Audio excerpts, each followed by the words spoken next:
બનાસકાંઠા જિલ્લા વિકાસ અધિકારીએ આજે ડીસા તાલુકાના જૂના ડીસા ગામની ઓચિંતી મુલાકાત લીધી હતી। સરકારી કચેરીઓમાં આવતા અરજદારો અને લોકોની રજૂઆતો પ્રશ્નોનો યોગ્ય રીતે નિકાલ થાય છે કે કેમ અને કર્મચારીઓ પણ કેવી કામગીરી કરી રહ્યા છે તેની ચકાસણી માટે બનાસકાંઠા જિલ્લા વિકાસ અધિકારી સ્વપ્નિલ ખરે ડીસા તાલુકાની જૂના ડીસા ગ્રામ પંચાયત અને પ્રાથમિક આરોગ્ય કેન્દ્રની મુલાકાત લીધી હતી।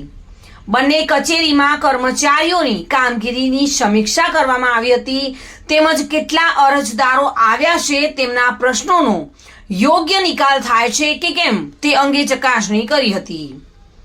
સાથે ગ્રામ પંચાયતમાં મફત પ્લોટ મેળવવા માટે આવેલા લોકો અને અરજદારોને રૂબરૂ મળી તેમની રજૂઆતો સાંભળી હતી અને આ મામલે અરજદારોના પ્રશ્નોનો ત્વરિત ઉકેલ લાવવા માટે કર્મચારીઓને સૂચન કર્યું હતું।